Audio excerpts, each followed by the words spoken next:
ringgit ingkang badhe kaparingaken inggih tokoh Ki Lurah Semar Putranaya.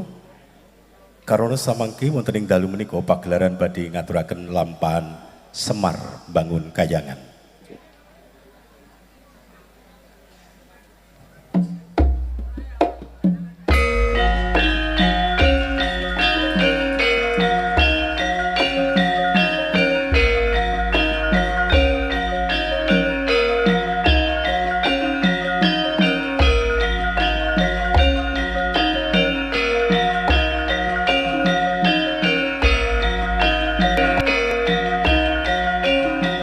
Para rawuh ingkang tugu kinurmatan, sampun kaparingaken pasrah tokoh Ki Lurah Semar Putranaya kinarya Cihna lan Pratandha badhe kapurwaken pagelaran ringgit purwa sedalun atas. Namung saderengipun wonten keparengipun kula ngaturaken agunging panuwun dumateng para panyengkuyung satemah lumampah rarangkening adicara lan upacara merti dusun wonten ing wewengkon Kebon Agung Tridadi Sleman. Atur agunging panuwun dumateng LPMD Kebon Agung, ugi Karang Taruna Kebon Agung, CV Anugrah Surya Lintang, PT TSI Jogja, Hardo Kiswoyo utawi Bapak Bupati Sleman, Bapak Danang Maharsa SE Wakil Bupati Sleman, Bapak Wahyudi Kurniawan, anggota DPRD Kabupaten Sleman, ugi Bapak Haris Sugiarto, anggota DPRD Daerah Istimewa Yogyakarta, Barisan Raudi Akmal, Sahabat Inoki, CK Manajemen, Notaris dan PPAT Sri Purwati Ningsih, salajengipun keluarga Gagak Rimang, keluarga Mahoni, keluarga Pataya Pro, keluarga Vivas Batik, keluarga Taipo Cafe, keluarga Brief Grafis, lan keluarga Forensik Aparel, ugi dumateng warga masyarakat ing Kebon Agung sak kiwa-tengenipun langkung boten saged kasebat setunggal buku setunggal sampun kepareng-pareng panyengkuyung satemah lumampah rarangkening upacara lan adicara. Kanthi menika purna kepareng kula ndherekaken adicara. Mbok menawi anggen kula ngaturaken adicara. Nuwun sewu sinaosa nembe rawuh, sugeng rawuh Bapak Penewu Kapanewon Sleman. Dalu menika ayanipun kathah sanget mangke bibar mriki tasih wonten ing Kapanewon sanesipun. Inggih, matur nuwun. Kula bali wonten kirang langkungipun wonten lepatipun anggen kula matur nyuwun agunging pangsami kepareng kula pungkasi. Bila taufik walidayah, wassalamualaikum warahmatullahi wabarakatuh. Salajengipun dumateng para rawuh sumangga sugeng mresani kagunan Jawi pagelaran ringgit pacucal sedalun atas kanthi lampahan Semar Bangun Kayangan kabeber dening Ki Dalang Gading Pawukir Seno Saputra. Dumateng panjenenganipun Ki Dalang Gading Pawukir Seno Saputra lan sedaya kru kadherekaken. Nuwun matur nuwun.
Ilahing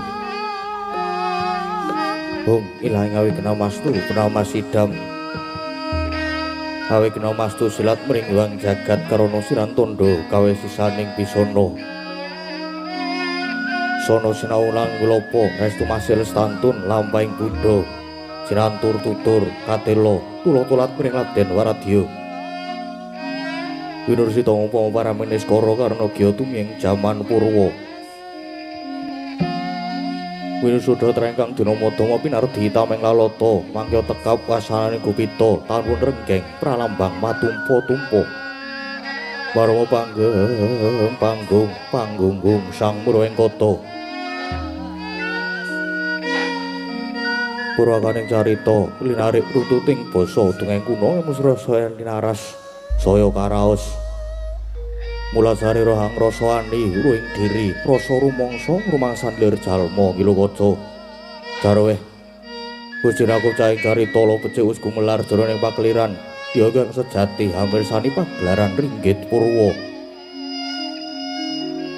Surya Candra Darum yang Kartika kinurba kudrat ingkang kawasa sarirati anget ribawana para ing tenging dosina gilir gumanti tanpa gembo teman dadi petanganing dina sasi warsi windu kang sarto abad daru kulantangar tumangkar ke sinirambuh Jawa pating krembyah dadi padhang ing kutu-kutu alang atoga buron yang buron toya dadi branaan kang tanpa wicalan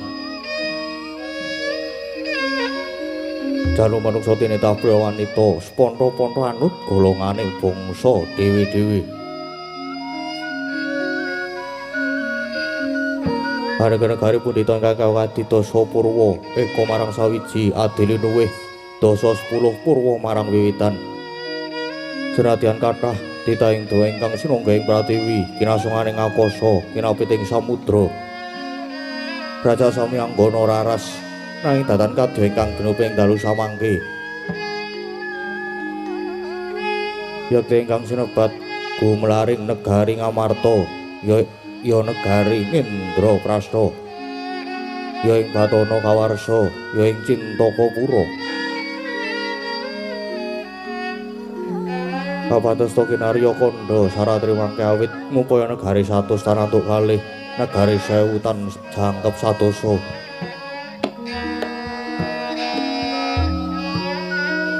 Dagar negari ingkang panjang punjung pasir wukir loh jinawi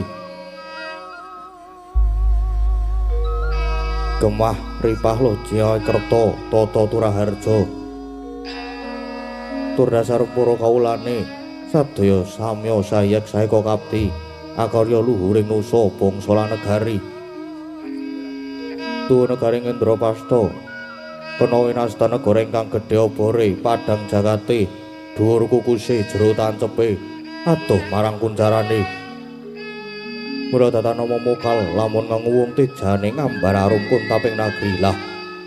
Sinentawa ingkang jumeneng nata ambek bau denda Anyakawati. Yakti aja juluk Maha Prabu Puntadewa, ya Prabu Yudhistira, ya Prabu Darmakusuma. Darmawangsa ya Sang Dwija Kangka, ya Sang Ajatasatru. Nalika ingkang berbudi pawalaksana tur ambek angayomi dharma, angayomi agami suci, angayomi para kawula kang sami angreksa raharjaning negari. Tuwin angayomi dhateng haing sapadha-padha, anggung hangosi dhateng asanes. Jumeneng ing Sang Natanyata saking setya bektinipun para kadang Pandhawa ingkang ngembat ing ngering praja.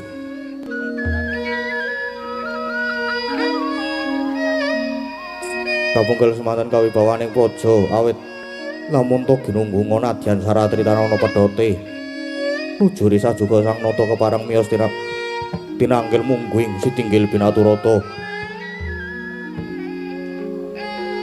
Kadhep dening para kadang ngaglah yayah prayit mengkewu tuhu menika wiswanipun satria ing Jodipati kekasih Raden Werkudara.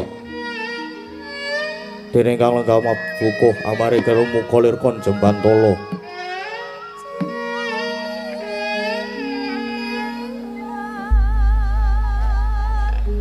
Tuh menika piswanipun Sang Pamadya satria ing Madukara. Kekasih Raden Harjuna, ya Raden Janaka, ya Raden Permadi. Dadan kantun piswanipun satriya kembar kemanikan niki Raden Nakula saha Raden Sedewa.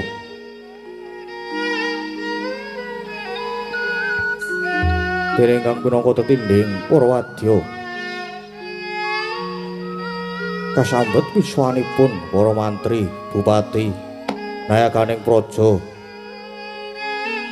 Amber blabar panyaya samudra datanpa tepi.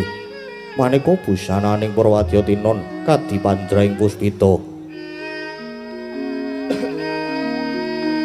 Nalika semanten kagiat kadara wekasan nampi rawuhnya ingkang raka nata Mandura Prabu Baladewa, ya Prabu Balarama. Kepareng lenggah jajar lan Sang Nata pramila daya-daya den acarani. Dadi mangkono pangodas maraning Dri ingkang dereng kawedharing lisan.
Sritinon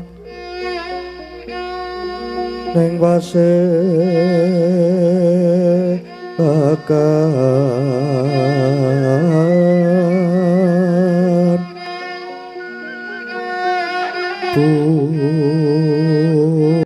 busana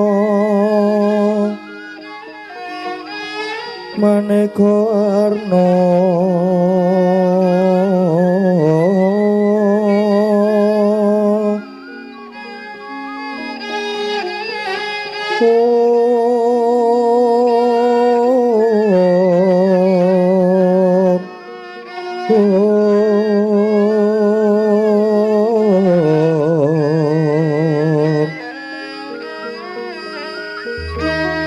Sepak puspiteng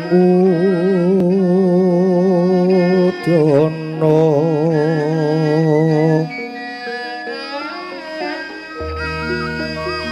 yang pancerah sarwara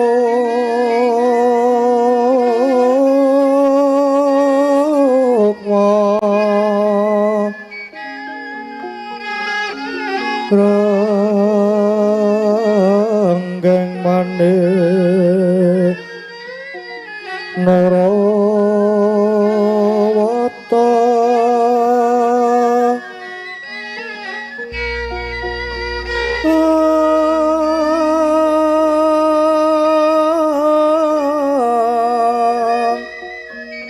ana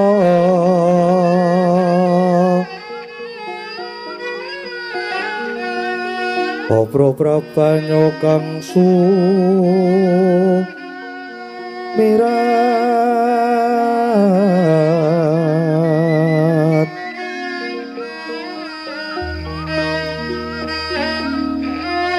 kenyaring deca liwaran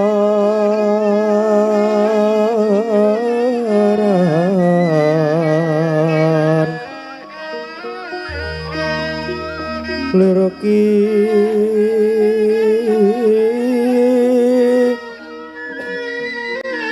laci sireng dade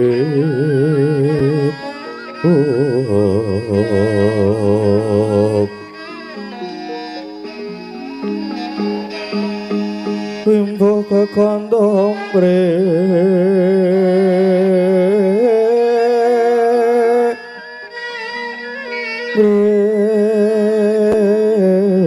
ingin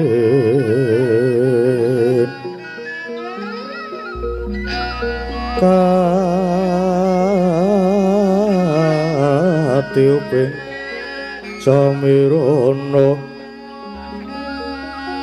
pondro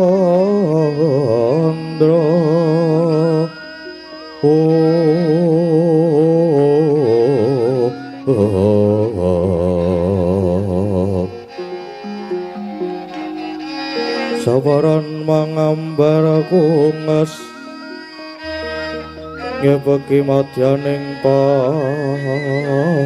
pasyakan tandya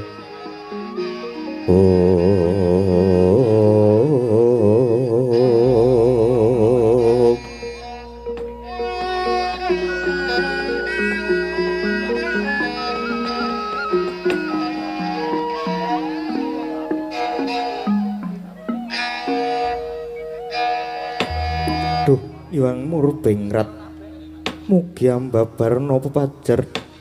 Duh, jimat pepunden kula ing madya pada prapteng delahan. Koko Prabu ing Mandura. Dereng dangu rawuh paduka sasampunipun lenggah kanthi prayogi.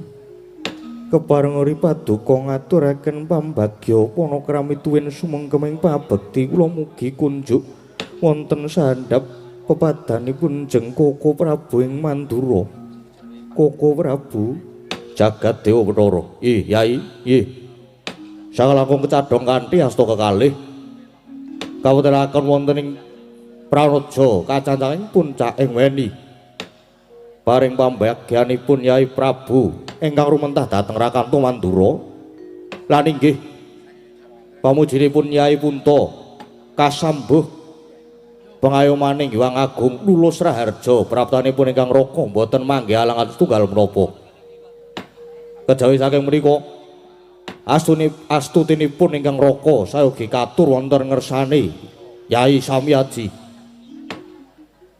Gurawalaning penampi kula paring pangestawanipun Koko Prabu sangit kula pundi saengga jimat paripih samangke mugi kaskecakno anggen pinarak lenggah Koko Prabu. Yai nggih sampun boten kirang prayogi. Wah, Baladewa kakangku, sarawuhmu aku ngaturake basaku lan bektiku katur ngersane Baladewa kakangku. Kadhahipun Kakang Yai Werkudara ngaturake pangabekti banget dak tampa karya bombong penggalihipun Kakang. Pasturipun Kakang wae tumrap marang Si Adi Werkudara. Yo tak pundi dadya jimat nadyan kula semanten ugi Koko Prabu ing Mandura rawuh paduka keparengipun Arjuna ngaturaken sumengkeming pangabekti. Kadhahipun Kakang Dimas Jaraka banget tak tampa andhayanana teguh kayuwananing pun Kakang. Astutinipun Kakang wae geage tampanana Yai. Nuwun kapundi wonten ing mestaka mugi ndadosna jimat paripih. Nadyan ingkang rai kembar rawuh paduka Koko Prabu ing Mandura ngaturaken pangabekti Koko Prabu. Yai kembar wis tak tampa ndadekke gumbiraning manah. Duh Koko Prabu jimat pepunden kula. Bingahing manah persasat kadidene kejugrukan wukir sari klebaning samudra madu. Inggih awit rawuhipun jeng Koko Prabu. Krana anggen kula ngrantu rawuhipun Koko Prabu pindha ngentosi kumambanging Sila Kresna sileming baeta gabus. Awit nalika Koko Prabu dereng rawuh raos sing manah kula peteng dedet liwengan pindha bangun kasaputing lebu. Nanging sasampunipun Koko Prabu rawuh minangkani menapa ingkang dados panyuwun kula. Biar padang trawangan raos sing manah kula pepindhanipun kadidene lumampahing wanci panglong kepapak obor 1000. Krana saking pandugi kula inggih namung Koko Prabu ingkang saged minangka dados pepajar pepetenging manah kula. Ingkang mekaten Koko Prabu saestu diagung pangaksaminipun bilih rawuhipun Koko Prabu ing Mandura sanget kula pondhongi mangersa Koko Prabu ing Mandura jagat dewa penara. Yai diagung pangasaminipun Yai Prabu dene semuran datanggen kula minangkani menapa ingkang dados pamundhutipun Yai Prabu. Lajeng cumadong dawuh Yai wonten wigatos ingkang kados pundi lan menapa ingkang dadosken duh kita ninggalih Yai mbok bilih saged kawedharing kathah. Soai lajeng kula aturi mbabaraken ingkang raka sampun sumedya nilingaken karna manglungaken jangka murih terwaca anggen kula nampi sabdanipun Yai Prabu. Yai Prabu ing Amarta. Anjra ingkang puspita rum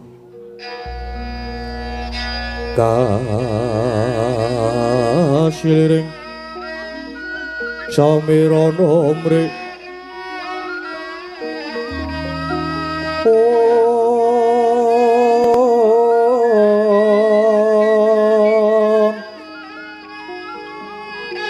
Sekar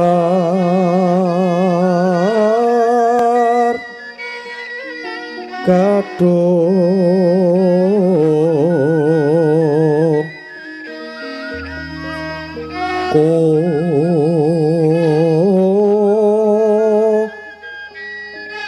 ngas kadangyo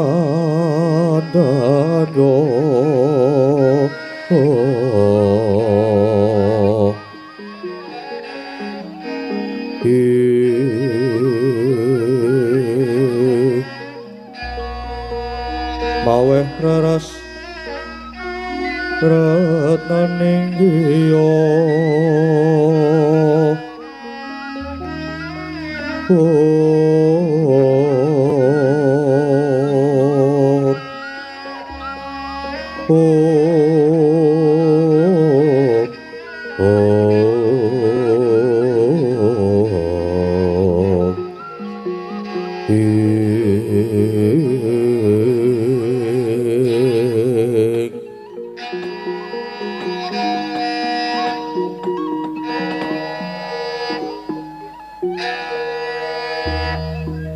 Koko Prabu ingkang dadosaken pepetenging manah kula persasat suduk gunting tatu kalih sepisan sampun sawetawis trimadya candra etang kalenggahan menika negari Ngamarta kados dene nampi wolakipun Jawata awit kawontenanipun negari Ngamarta kalenggahan menika persasat remeng remu sorotipun kados layu Koko Prabu negari Ngamarta ingkang rumiyin tentrem samenika malah dados tintrim Ngamarta ingkang kondang nanging samenika malah kebak ing reh priatinan penandang kejawi ketaman pagebluk mayangkara nanging ugi kathah prahara ingkang nuwuhaken mapinten-pinten bebanten inggih kurban bondo donya inggih nyawa satemah para kawula pating jerit reyungan menika ingkang sepisan ingkang kaping kalih wonten lelampahan kados mekaten Koko Prabu ing Ndarawati inggih Koko Prabu Sri Bathara Kresna ingkang pinangka dados pengesuhipun utawi kusiripun para kadang Pandhawa malah sampun sawetawis wanci boten rawuh ing negari Ngamarta semanten ugi Kakang Semar Badranaya ingkang ugi pinangka dados pamomong para kadang Pandhawa sampun sawetawis wedal ugi boten seba caos Koko Prabu inggih perkawis menika ingkang sanget dadosaken jibeg bebek ing manah kula pramila Koko Prabu rening sawetawis wanci Koko Prabu Sri Bathara Kresna dereng kepareng rawuh saking panginten kula inggih namung paduka Koko Prabu Mandura ingkang kula anggep pinangka dados wakilipun Koko Prabu Kresna ingkang mekaten kepareng oparing sabda tumrih dados pajaring lelampahan menika Koko Prabu ing Mandura jagat mangestu wayah Brara jagat sabdanipun Nyai Prabu sampun kula tampi kanthi terwaca nanging Nyai tumrap kula menika malah kepasan yudha katujuh inu tegesipun kaleresan menapa daruranipun mekaten Koko Prabu inggih krana Yai Prabu Puntakala wau ngendika bilih sampun sawetawis wanci Yai Prabu Kresna malah dereng rawuh wonten negari Ngamarta lah sejatosipun prapanipun ingkang raka ing Mandura menika malah ugi badhe wewarta dhateng paduka Yai badhe paring kabar babagan menapa Koko Prabu lho menapa Yai Prabu dereng pirsa rikalenggahan menika Yai Kresna sawetawis wonten pundi inggih dereng Koko Prabu lah menika kula caosi prisa Yai bilih sampun sawetawis wanci Yai Kresna samenika malah mapan utawi lenggah wonten Karangka Dempel pramila boten nama mokal menawi Yai Kresna dereng saged rawuh wonten negari Ngamarta kalebet Kakang Semar inggih boten seba caos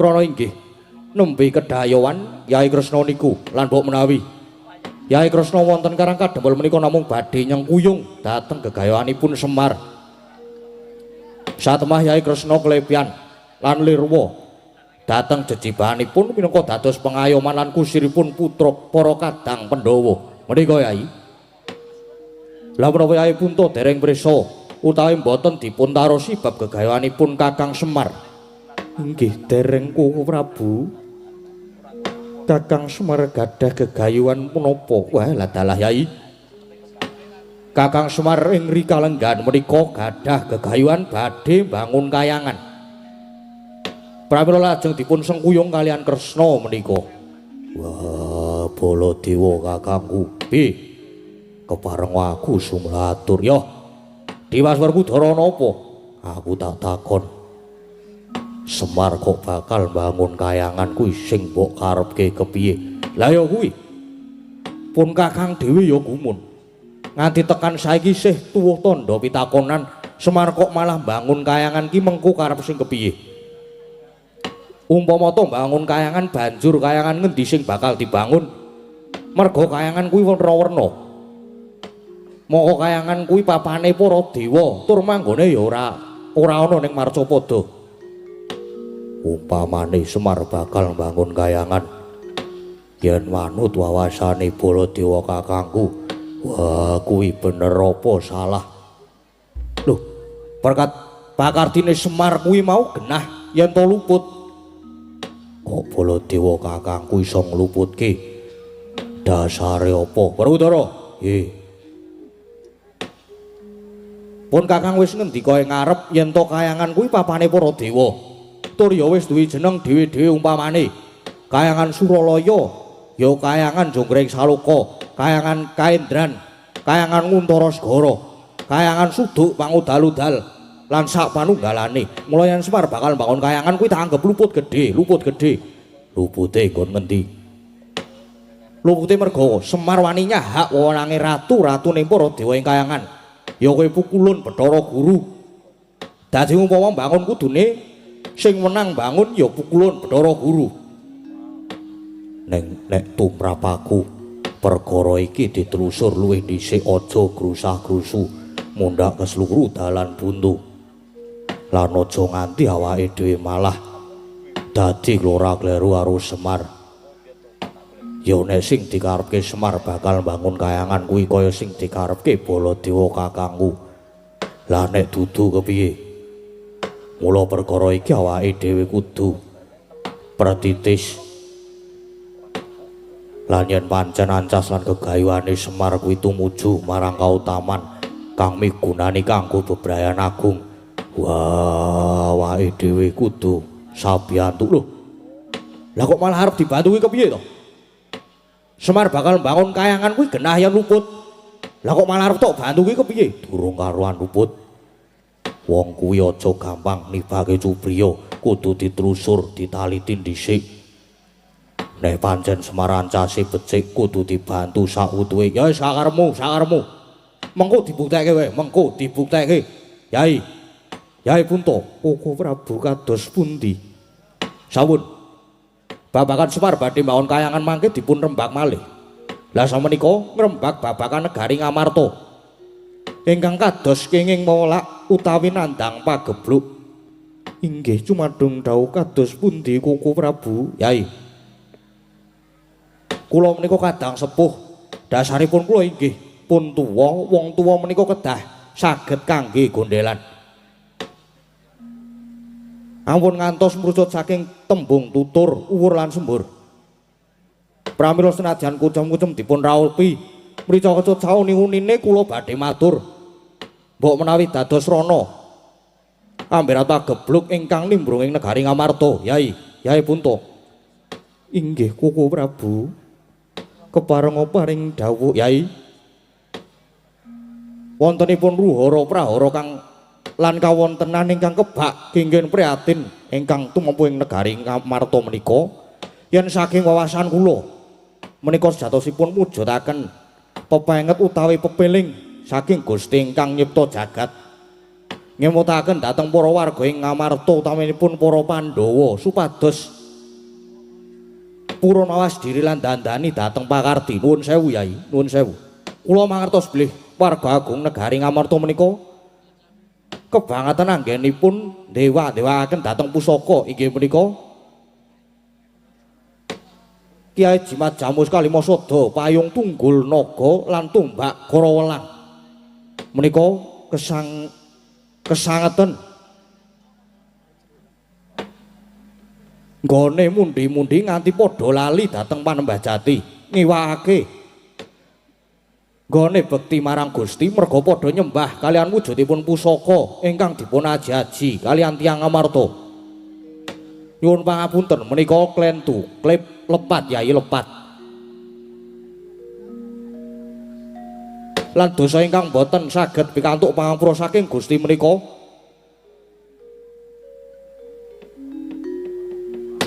menawi ngantos mlengos saking Panembah Jati lajeng nyembah kalian bangsane pusaka, bangsane kayu, watu menika dosa ageng. Lah pramila saking wawasan kula kangge nyirep reretu ingkang nimbrung ing negari Ngamarta, prayoginipun Jimat Kalimasada lan pusaka sanesipun menika kedah dipun singkiraken Menawi perlu dipun lebur utawi dipun larung kemawon, Yai. Wah, boleh Baladewa kakangku. Piye? Aku sumula atur meneh. Wis cetha lamun jimat Jamus Kalimasada kuwi paugraning praja dasaring negara lan pepageming bangsa. Yen nganti mengko para kawula didohke saka Kalimasada, apa ora banjur ngrusak marang rasa panunggal lan bubrake rasa kamanungsan. Kuwi Baladewa kakangku. Lah sing kleru ya mapan ana kene iki Werkudara. Gusti Pangeran Kirak ya wis paring wujuding Wedha Suci ingkang pinangka tuntunaning kajiwan. Jupuk lawan agama kang rinasuk. Yen pancen Pangeran wis paring pranatan lumantar Wedha Suci, kena ngapa kok menungso gawe tatanan dhewe lumantar wujuding Jamus Kalimasada? Menungso kuwi ora perlu gawe aturan. Krana pernatan sing wis digawe Gusti, menungso kari nindakake perintah ngedohi marang cegah. Koko Prabu Mandura. Keparenga kula sumela atur, ya Arjuna kepiye? Warga agung negari Ngamarta menika boten namung dumados saking setunggal agama, nanging pinten-pinten kapitayan menawi namung ginakaken setunggal paugraning agami lan Wedha Suci, tartemtu niki badhe nuwuhaken daredah lan nuwuhaken bab-bab ingkang boten prayogi lan boten sami ngurmati dhateng bedaning agami kula wau Koko Prabu. Lah yen dibedake ngono kuwi mula ayo dipadhake pramila Yai Punta. Menawi pancen Pandhawa kepengin pedhot ingkang nglimputi negari Ngamarta menika enggal sumilak, srananipun pusaka Jamus Kalimasada, payung tunggul naga lan tumbak krawalang kedah dipun lebur, dipun larung monggo wangsul dhateng Panembah Jati lan tuntunaning Wedha Suci. Menika tentu badhe manggih tentrem lan boten badhe eneng-enengan, boten badhe sikut-sikutan kados mekaten mriku. Yai Prabu, sigra-sigra yen pramana kanca, sigra ngraketa nawang sesangka.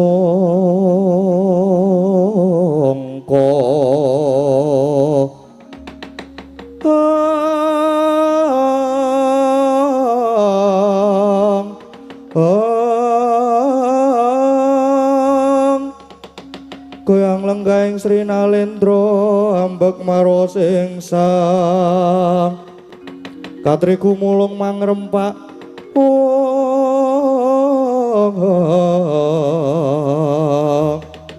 katri gumulung mangrempahing waja Garuda goloreh kakiri-kiri, Garuda goloreh kakiri-kiri kumregut makut mangajab.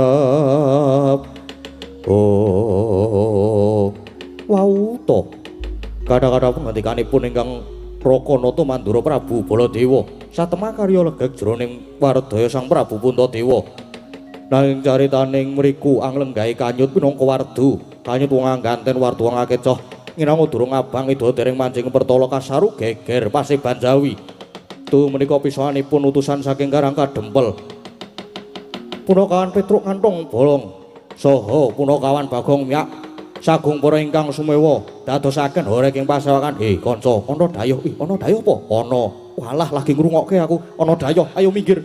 Ya ana dayuh, jaluk dalan.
Sinongwati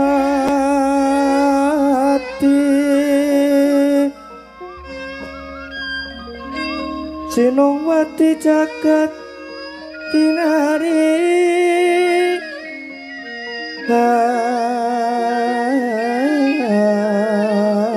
among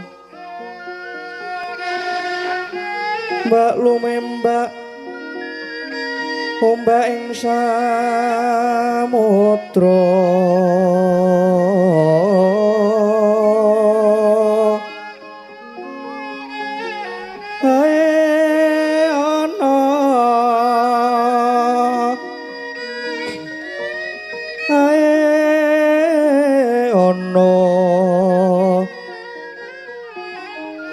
bali lumut hambak kanggeng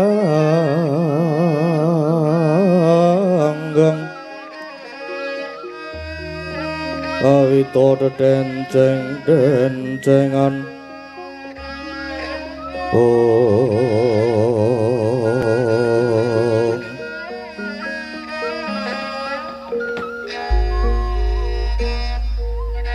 nganti gawe oreken pasewaken jebul iki suwane Petruk padha kanthi raharja biswanira Petruk kanthong bolong nduk amit pasang kali mantap iki numpun lodoni dumaning tawang-tawang inggih awit mundi pangestunipun sesembahan kula sinuwun Prabu Punta lulus raharja swan kula mboten manggih alangan setunggal menapa sembah pabekti kula mugi kunjuk sinuwun Yaya Petruk wis ingsun tampa akarya bombong ing tias pangestuning sun wae tampanana inggih sanget anggen kula mundi dadosa jimat aku kok ora dibagekke ya Truk ya metu wae Kang kowe iki bak-baki ya nah aku nak ning kene iki wae Truk ya ning kono kuwi wae anteng wah Petruk slamet tekamu inggih pangestunipun Ndara Werkudara wilujeng sowan kula bakti kula katur nggih Gus ya tak tampa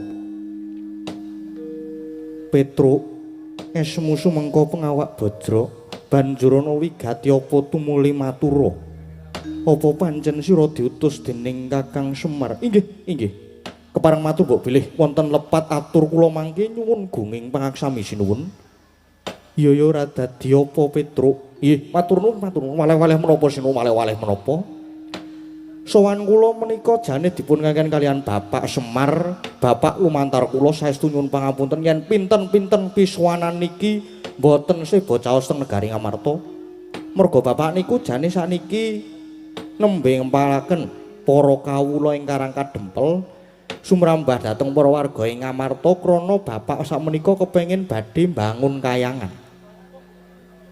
Lah niku mongko sampun cetha bilih ingkang ngayomi para kawula Ngamarta menika paduka sinuwun Prabu Puntadewa. Lah kalenggahan menika paduka sinuwun Punta sakadang Pandhawa katuran supados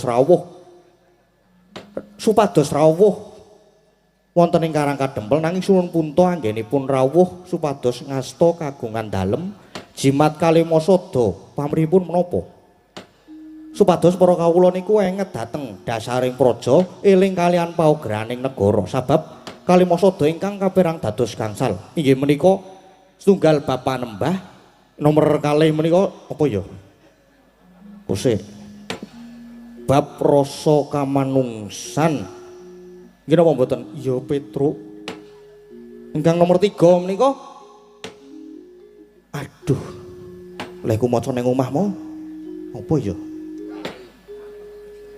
manunggaling bangsa iki menapa mboten iya Petruk nomor 4 utawi nomor 5 menika waduh apa ya kawicaksanan lajeng ingkang nomor gangsal menika inggih Adil Warata lah menika kersanipun Bapak Semar mboten namung diapalke ning bener-bener dihayati lan diamalaken mungguing bebrayan gung sinuwun lan menapa to sebabipun negari Ngamarta menika kok ketaman tintrem lan prihatin ketaman prahara kathah kawula ingkang boten rukun niku merga pun lali kalih jati diri bangsa ingkang nami jimat kalih Masada. Pramila mawantu-wantu panyuwun kula, para pepundhen kula Pandhawa katuran ninggal rawuh ingkang kadempel kanthi mundi jimat kalih Masada supados para kawula menika ayem tentrem jenjem krana yen para penggede utawi wakil rakyat kersa rawuh teng isor niku wong cilik niku padha marem estu niku makaten atur kula wonten lepat nyuwun pangapunten wasana mugi dadosa penggalian lan kula nyadong dawuh pangendikanipun sinuwun Prabu Puntadewa. Wassalamualaikum warahmatullahi wabarakatuh. Yo Petruk nanging sing gedhe pangapuramu mestine sira wis uninga kalamun kalanggan iki Pasyawakan Agung Kerawan Koko Prabu ing Mandura. Moko katemben wae ngrembug babakan retu ingkang nempuh ing negara Ngamarta lan manut dawuh pangendikane Koko Prabu Baladewa. Ngamarta bisa sirep saka pageblug lamun para Pandhawa lan kawula Ngamarta gelem nyingkirake pusaka ya kuwi jimat Kalimasada tumbak Karawelang lan payung tunggul naga. Lamun pusaka katelu kuwi disingkirake bakal manggih ayem tentrem Petruk. Pusaka 3 disingkiraken. Lho, disingkiraken pripun? Disirnake. Mboten digadhekke mawon. Menawi digadhekke kula diparingi separo. Ora Petruk. Lho tegese berarti dibuang, dicali, dilebur, dilarung ngaten. Ya mengkono kuwi Petruk. Sing ngendika ngoten niku sinten? Koko Prabu Baladewa. Jane le ngendika ngoten niku duwe pikiran mboten to? Nuwun sewu lan nyuwun pangapunten mboten kok ateges jenenge wong niku bekti utawi nyembah dhateng pusaka niku mboten. Nanging menika ngurmati dhateng para leluhur kina. Para pahlawan ingkang sampun yasa wujudipun pusaka ingkang endahipun kados makaten lha kok gledhek petele kok mung ngarep dibuang niku nalare pripun jane niku. Gek le mikir iki kepiye ngono lho. Mongko Pandhawa niku riyen le golek ya rekoso lho. Niki punaka tandha sejarah lho niki. Mongko wong iki yen lali sejarah niku sami mawon kalih lali sumber. Mongko yen lali kalih sumber bakal ketiwasan. Mula jas merah. Jangan sekali-sekali melupakan sejarah. Jas merah Petruk. Nggih, jas merah. Menawi jas kuning menika benten melih kunan.